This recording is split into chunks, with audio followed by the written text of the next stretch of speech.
ধর্মনগর জেলা হাসপাতালে চিকিৎসার চরম গাফিলতির কারণে সদ্য সন্তান রেখে প্রাণ হারালেন এক মা। ঘটনায় শোকের ছায়া নেমে এসেছে এলাকায়। সম্মানিত ভিউয়ার্স, দেখেন একজন রোগী প্রসূতি ধর্মনগর জেলা হাসপাতালে নেওয়া হয়েছে ডেলিভারির জন্য। সারাদিন ডাক্তার এবং নার্সে কইছে যে নর্মাল ডেলিভারি হইব, কিন্তু তারা লাস্ট টাইমে তারা কয় সিজার লাগবো। তারপরে তারা সিজার করছে পরিবারের সম্মতি লইয়া।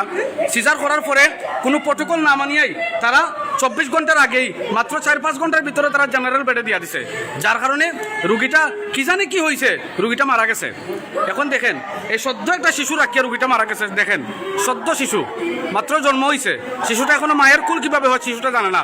এবং এই যে মহিলাটা, ওনার মা কান্না করতেছে একদিকে কন্যা হারানোর বেদনায়, একদিকে এই শিশুটা কান্না করতেছে মা হারানোর বেদনায়। এই যে চিকিৎসা ব্যবস্থা আপনারা দেখেন, পরিবারের লোকজন হাহাজারি করতেছে, দেখেন প্রত্যেকে কান্না করতেছে। তারা অপারেশনের পরে কিভাবে 24 ঘন্টার আগে, 24 ঘন্টা তো দূরের কথা, 5 ঘন্টা 6 ঘন্টা পূর্ণ হয়েছে না জেনারেল বেডে দিয়া দিছে। এই রুগীটা কিভাবে মারছে তারা সদুত্তর দিতে পারে না। তারা কয় হার্ট অ্যাটাক করছে, তারা কয় পেটের জল বুকের মধ্যে গেছে গিয়া। ডাক্তাররা এইভাবে কইতাছে।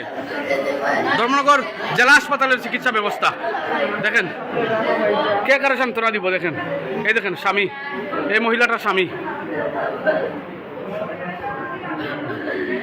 সারাদিন তারা কইছে নর্মাল ডেলিভারি হইব, কিন্তু শেষ সময় তারা কয় নর্মাল হইতো না, তারা কয় সিজার লাগবো।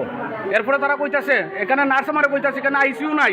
আইসিইউ না থাকলে আমাদের প্রশ্ন হইল, যদি আইসিইউ লাগে তাহলে উইদাউট আইসিইউ একজন রোগীর সিজারের তারা সিজার করে কিভাবে? যদি প্রোটোকল তারা মানতে পারে না তাহলে সিজার কেন করে? রোগীর পরিবারে বললে এই রোগীর লইয়া তারা বাইরে যাইতো। যদি চিকিৎসা ভালো না হয়, সিজার ভালো না হয়, তাহলে কেন তারা সিজার করে? আজকে এই ছোট কন্যাটারে বা ছেলেটার যে সদ্য শিশু জন্ম হয়েছে, তার মায়ের অভাবটা কে পূরণ করবো? এটা ধর্মনগর হাসপাতালের চিকিৎসা ব্যবস্থা।